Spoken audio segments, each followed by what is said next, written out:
Today we're going to talk about evolution. We're going to start off doing a review about natural selection, some of Darwin's ideas, and then we're going to take the discussion beyond what Darwin knew, but more about what we know about evolution today. So let's begin by defining evolution. So what is evolution? Previously, we have defined evolution simply as change over time.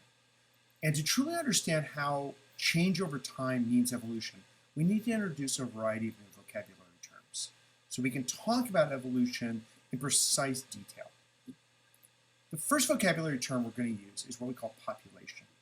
So a population is a group of organisms that live in the same place at the same time and have the potential to interbreed with each other.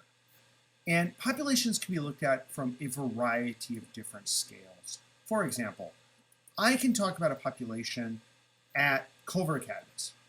I can talk about a population in one classroom at Culver.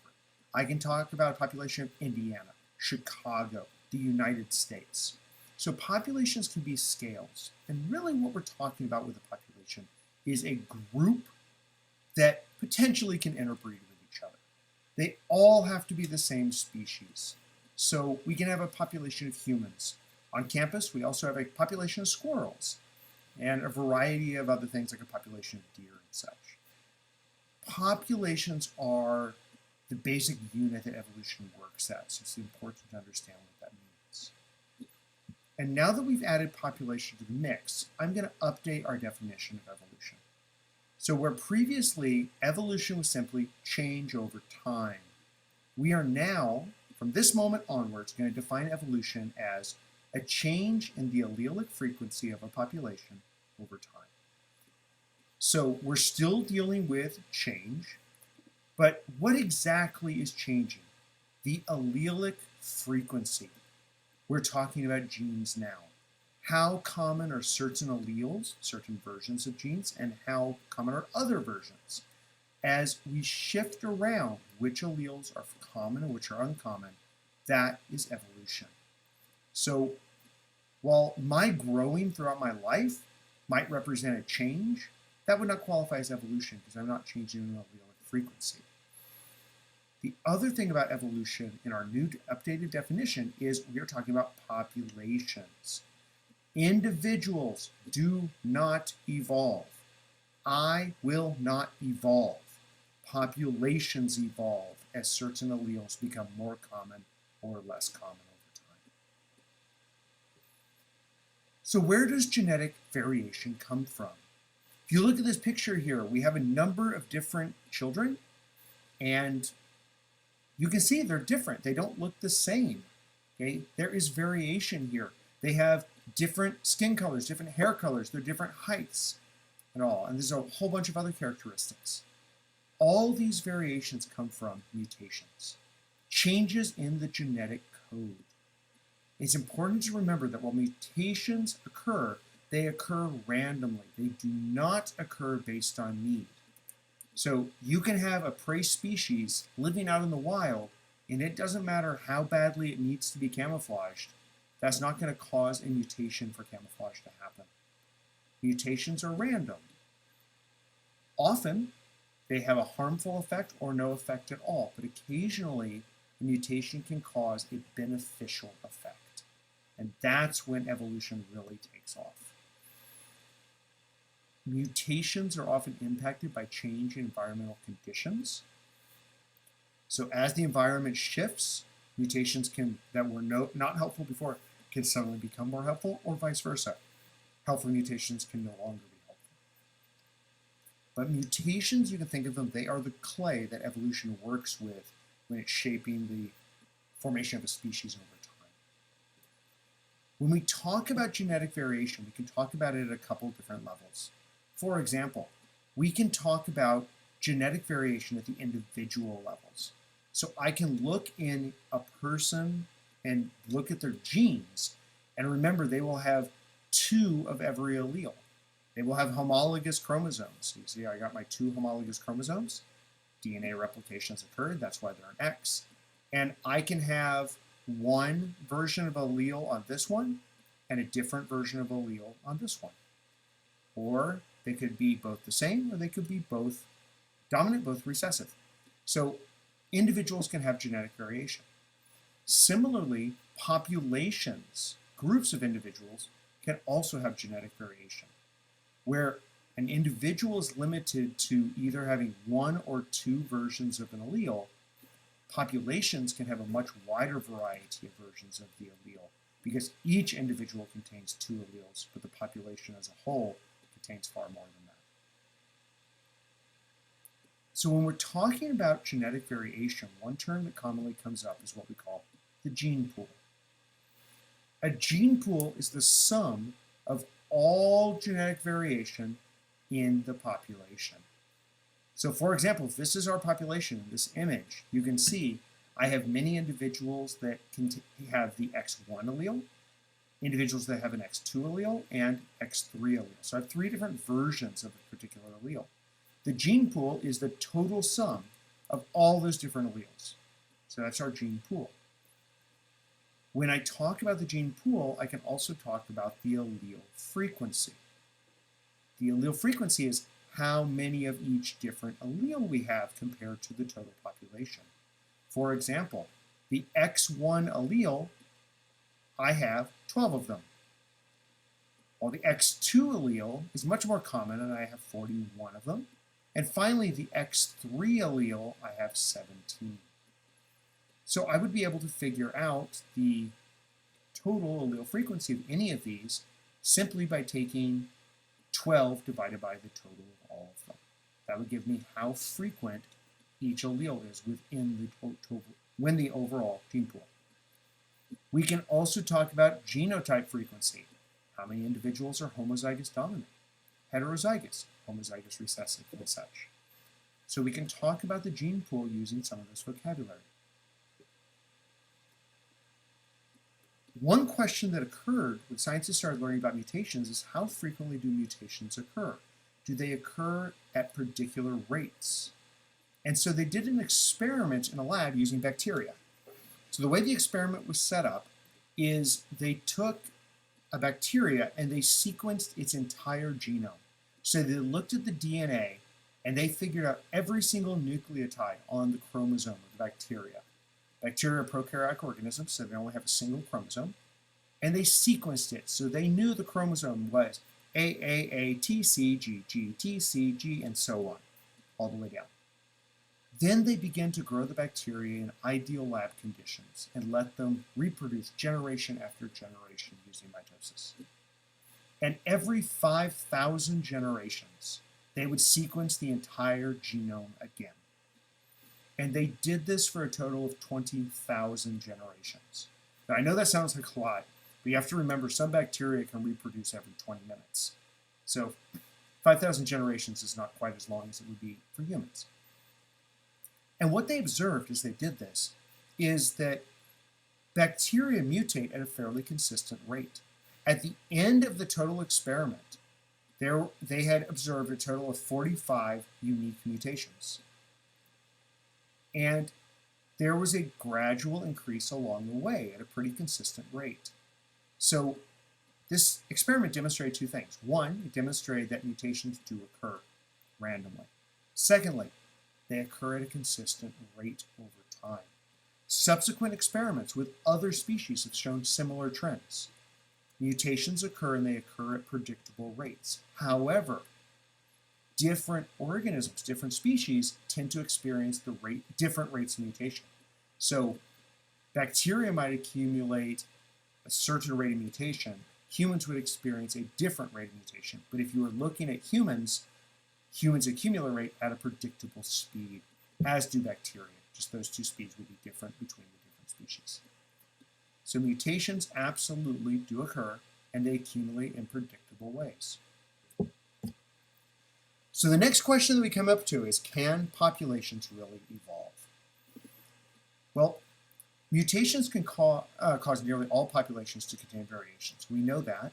You can verify that just by walking outside and looking at different individuals. We're not all the same. And if you remember, Darwin's theory of natural selection said that if different traits are selected for, if they were favored, then different lineages can form. Well, this sounds great, but does it really happen? What evidence is there that populations really do change in the real world? Not just theoretically, but they actually change. Well, there are several lines of evidence for this. The first one is simply look at what farmers have been doing for thousands of years. How many of these foods have you ever tried? Have you ever eaten cabbage, cauliflower, broccoli, kale, kohlrabi, or Brussels sprouts? These are 6 different foods, all of which came from the same plant, the wild mustard. What happened over thousands of years? Farmers would select certain variants of the wild mustard and breed those. We call it artificial selection. And by doing that, over generation after generation after generation, they were able to enhance certain parts of the plant while not enhancing other parts. And that has resulted in some major food sources that humans use throughout the world today. Darwin also provided evidence of this by breeding pigeons. He wanted to see if artificial selection was possible. Can we change species? Can we help them evolve? By breeding pigeons with different characteristics. And by doing that, using what he called artificial selection, he could elaborate very specific characteristics. He could make the neck rough feathers, very exaggerated, or feathers along the back could be over enlarged, or an enlarged beak. So again, he demonstrated that it is possible to change species, to cause mutations, or not cause mutations, but it is possible for mutations to result in this variation that we see in changes within a population. But can it happen beyond that? What if humans aren't involved? Or what if there's other factors involved? Does it still have an effect? Can we demonstrate this in a wild population at all? And they did. They did an experiment with flies. And so what they started off with is they had flies and they looked at what are called abdominal bristles on the rump of the fly. So if you look at our picture up here of the fly, you can see here are the abdominal bristles. They're little hairs on the fly's backside. And at the start of this experiment, they looked at the original population, shown in blue here, and they saw that most flies had approximately 40 bristles. Some had fewer bristles, down to approximately, 31 on the low end, and some had more bristles. It looks like 51, maybe 52 on the high end. But most of them fell around 40 within that range. So they started doing an experiment. And all they did is, as flies were born, they counted the number of bristles that were on the rump, and they divided the population into 2. All the flies that had fewer bristles than average, so less than 40, were put into a population that was our red population. You can see it on the left-hand side.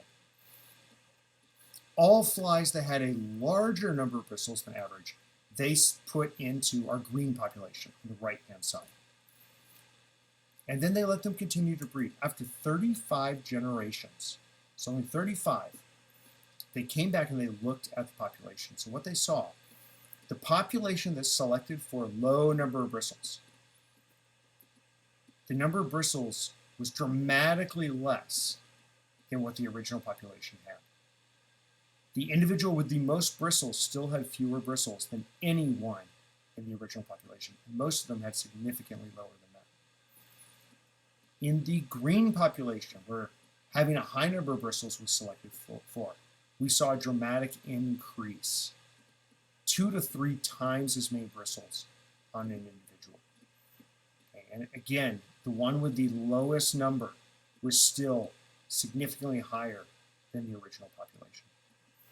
So once again, we've demonstrated that selective pressures, things that influence who gets to reproduce, who doesn't, can be a powerful driving force causing changes in population. So what Darwin realized was that natural selection increases the frequency of beneficial mutations in populations, because those individuals who have the beneficial characteristics, beneficial mutations, have increased fitness. They will have more offspring. and therefore their genes will be passed down more often, and their offspring will have those characteristics. And so over time, those characteristics will become more common. Individuals that do not have these benefits, in contrast, will have lower fitness, will have fewer offsprings, and will pass their genes on to fewer individuals. Their traits will become less common over time. And you just a minute ago heard me use the word selective pressures. So a selective pressure is anything that has an impact on an individual's fitness. Now, selective pressures can come as being very powerful selective pressures or very weak selective pressures. For example, a strong selective pressure would result in major impact on fitness, usually because it will kill the individual and prevent them from having any more offspring. So a strong selective pressure, an example of that would be predation. If a predator eats an individual, then they can no longer have offspring. That would be a very strong selective pressure. But not all selective pressures are that strong. Some selective pressures are weak. They don't prevent an individual from having offspring, but they reduce the total number of offspring they had. For example, you can see the picture here. We have a black skimmer feeding its baby. Let's say you've got a year where you have a drought and there aren't as many fish in the river. The black skimmer can still catch fish and still able to feed the babies, but rather than being able to raise 3 or 4 babies, maybe it can only raise 2. That would not be an elimination of its fitness, but it would be a decrease. And therefore, over time, that would have a negative impact on the black skimmer's overall fitness level. So selective pressures are anything that can impact fitness positively or negatively. Adaptations are favorable traits that tend to increase fitness. They offer individuals a selective advantage over individuals that don't have the adaptations. And anytime we are talking about evolution, you need to remember, what is the advantage being offered? Increased fitness. Because with increased fitness, your genes, your adaptations that are helpful are more likely to be passed down. So anytime the question is, what's the advantage offered through natural selection? The answer is increased fitness. Evolution does not start and end with natural selection. Darwin contributed a huge way in helping us understand that natural selection is a powerful driving force for evolution. But we now know that there are other factors that can also influence evolution in significant ways besides natural selection. And so what I'd like to do for the remainder of this talk is run through these 5 other factors. So the factors are gene flow, genetic drift, population bottlenecks, founder effect, and sexual selection. So let's take them one at a time and see what each of them is. Let's start off with gene flow. Gene flow is simply the movement of individuals between populations. It is a very rare thing for a population to be completely isolated from other populations. It's common for individuals to move back and forth. For example, in this picture, you can see we have 2 deer populations, a western deer population and an eastern deer population. In this image, the eastern deer population are mainly brown, the western are more of an orangish, lighter brown. As individuals move between the groups, they are going to take their alleles into the new group and away from the old group. So they are going to add or remove alleles from the overall gene pool. So for example, if these 2 groups, eastern and western deer populations, never interchanged individuals, then the western, all the alleles would be this light brown, and in the eastern, all the alleles would be dark brown. But as we get individuals moving back and forth, some of the dark brown gets mixed into our western deer population, and some of the light brown gets into our eastern deer population. So if we had no light brown and suddenly we have some, have we changed the allele frequency? Absolutely we have. So this would be an example of a factor that could influence evolution. Now, we need to be aware when we talk about gene flow, there's two different versions of gene flow. The first one is immigration, spelled with an I. Immigration is when individuals leave a place and go to a new location. They've immigrated to this new location. So some of our deer immigrated from the western deer population to the eastern. Immigration with an E is the opposite. It's where they come from somewhere else into your population. Okay, so they're two sides of the same coin, but both of them result in gene flow.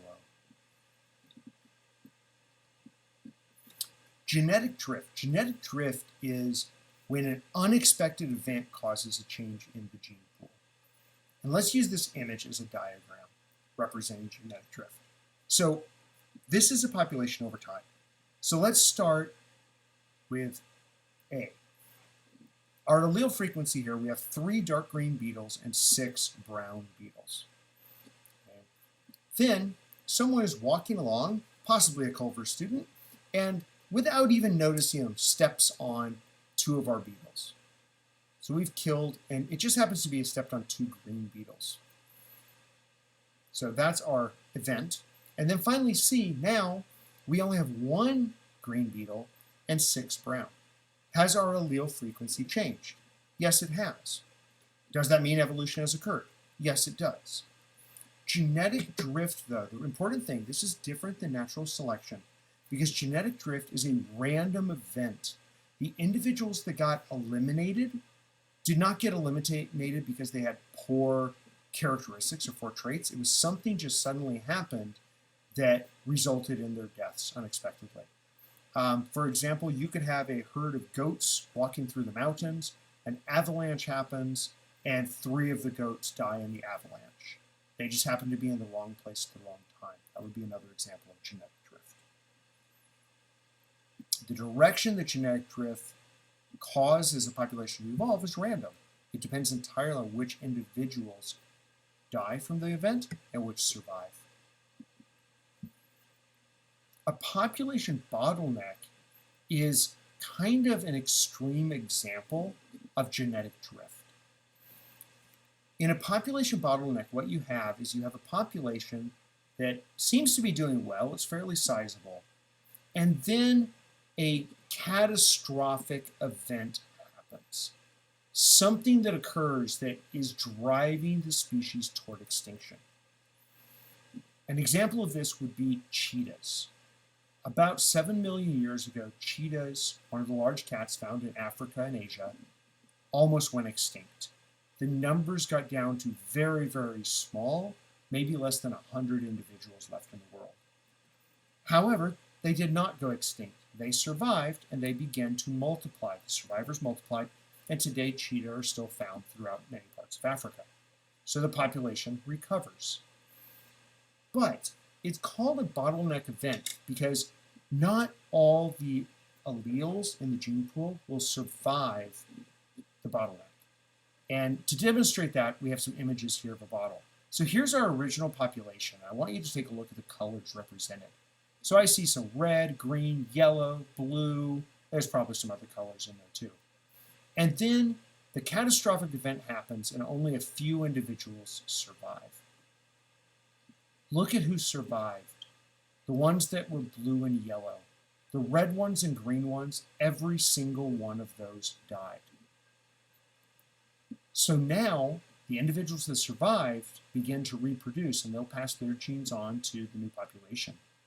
And even though the new population grows in size, it will never have the red or green alleles anymore because those ones went extinct. So a bottleneck event, while uncommon, can cause a dramatic shift in which alleles are most common in a population based on who survives the event. And I've got 2 other, besides cheetahs, I got 2 other examples in the real world. The northern elephant seal almost went extinct in the early 1900s. This is the 2nd largest pinniped species in the world. They can weigh in at approximately 4,000 pounds, 2 tons, and these are 2 males fighting. The only pinniped seal species that is larger is the southern elephant seal, which can weigh in at 4 tons, 8,000 pounds. Very, very large animals. Well, it was believed in the early 1900s that the northern elephant seal was extinct. that all of them had died. However, a couple had survived. In fact, there was a research crew from the Smithsonian Natural History Museum that went out and in Baja California found an island with 20 northern elephant seals on it. So they weren't extinct. And being the scientific collectors that they were, they proceeded to shoot them all and take the seals back to the museum to put on display. Fortunately, there was another island with some other individuals. Today, there are somewhere between 40 and 50,000 northern elephant seals alive, and they are all descended from that single island that had probably 30 or 40 individuals from it. So as you can imagine, there is not a tremendous amount of genetic diversity in elephant seals, and the elephant seals that survived probably do not show nearly the diversity of the ones before the bottleneck event happened. Another really interesting example of a bottleneck occurs in larger primates. So humans are one of what we call the great apes.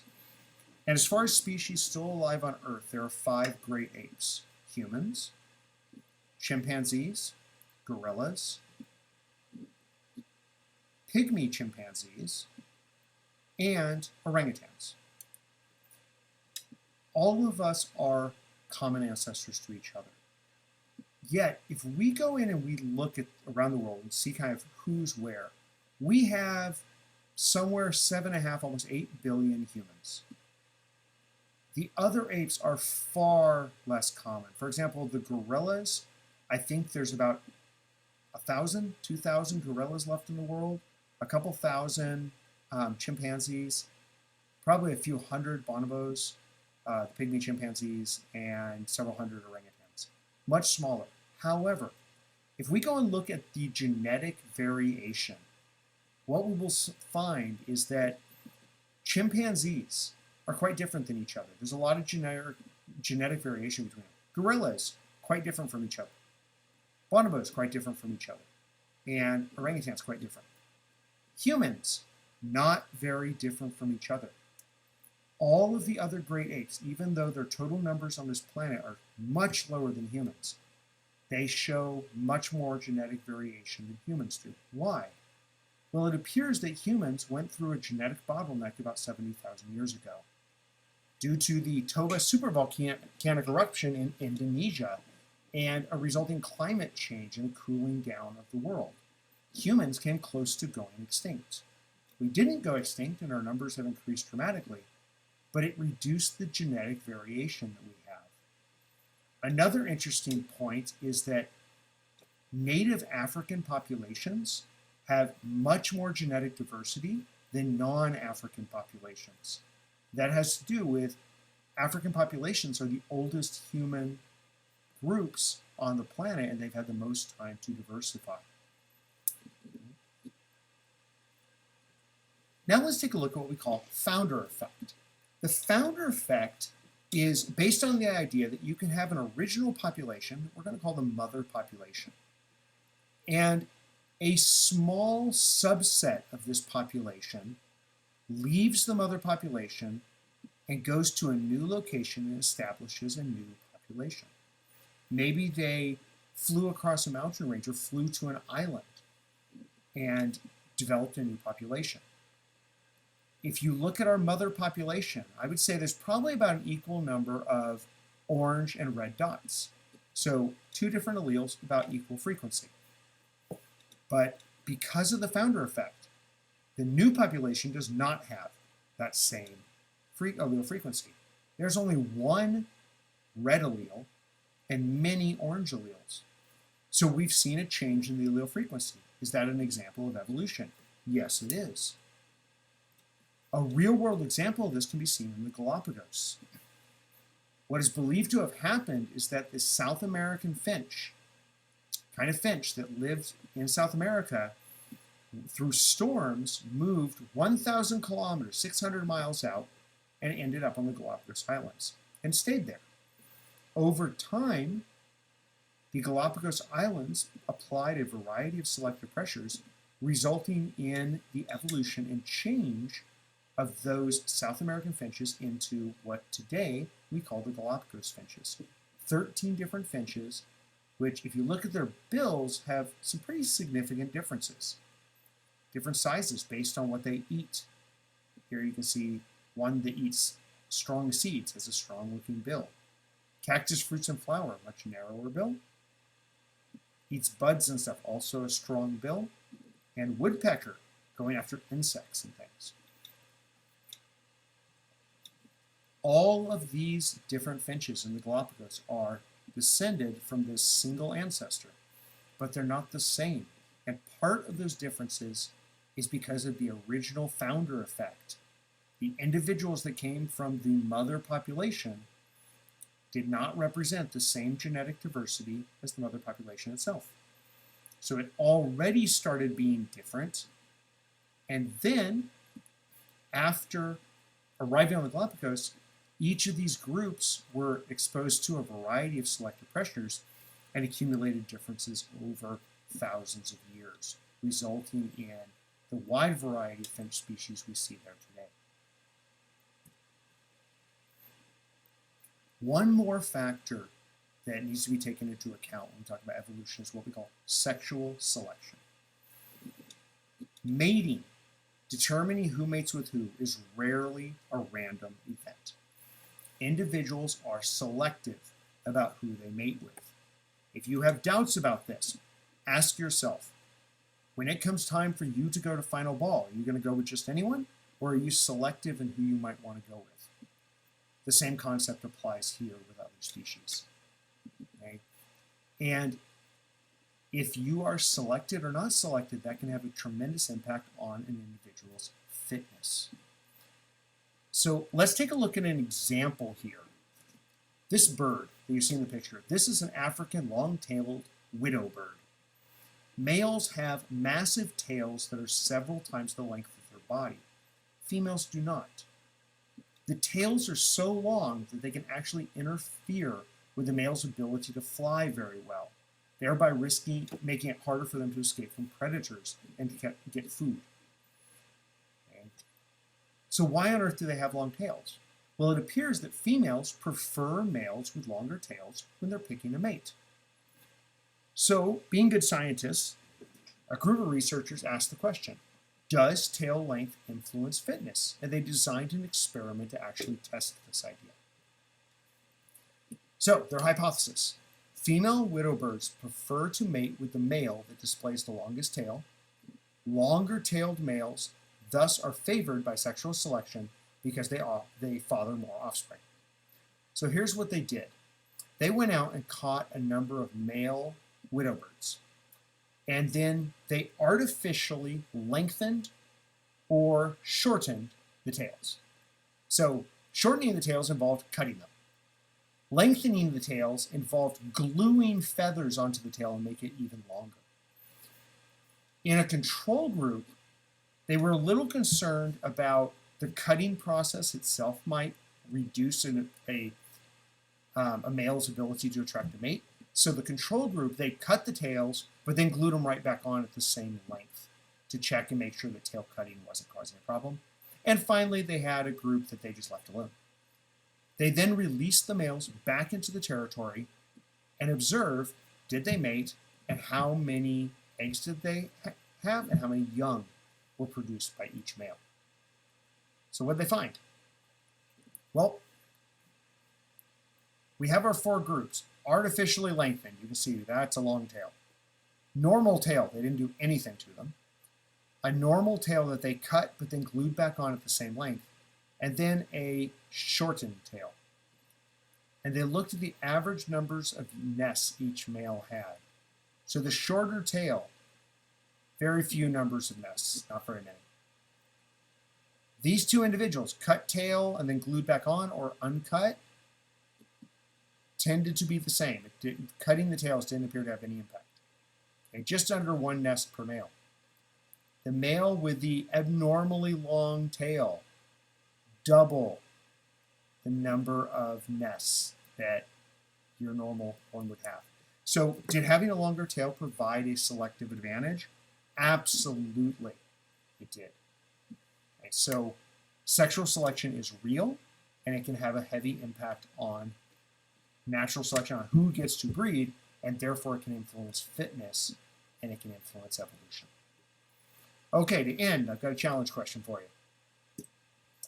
Why do male peacocks have huge tails? Female peacocks, peahens, do not have large tails. Why do the males have large tails? So what I'd like you to do, I'd like you to pause the video for a second, see if you can come up with an answer. Then after you've done that, unpause and let's talk about it. Okay, go ahead and pause now.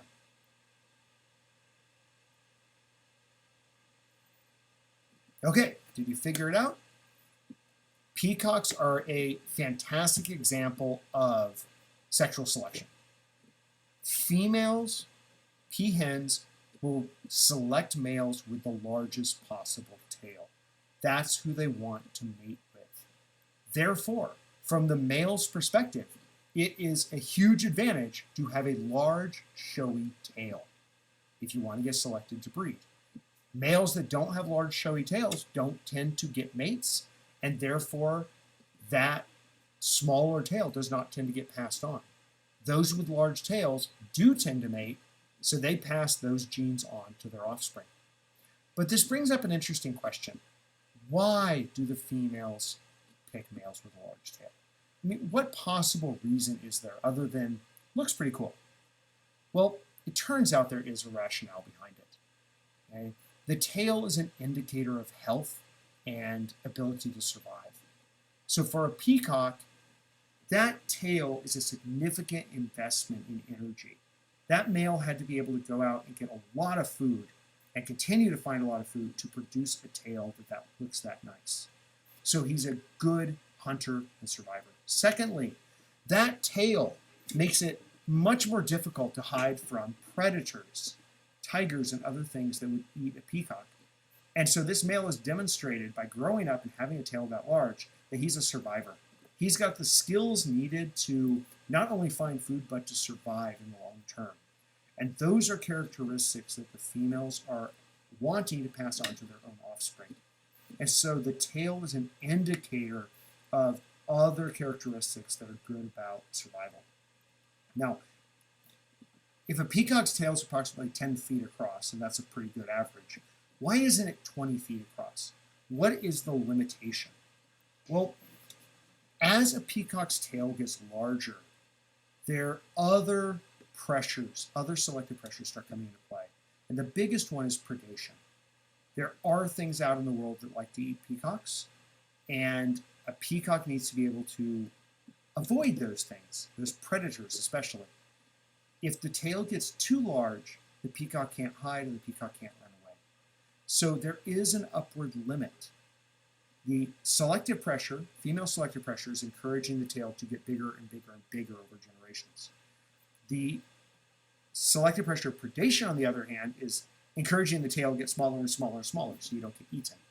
And what we see today is a balance between those two different selective pressures. The sexual selection pushing bigger, the predation selection pushing smaller, and the compromise is about 10 feet, is about as big as you can get without getting too much of a risk of predation while still having access to females who will select you as a mate. So that's how peacocks got large tails. Okay, hope this was helpful. All these different factors influence evolution, which, one more time, we are now defining as a change in the allele frequency of a population over time.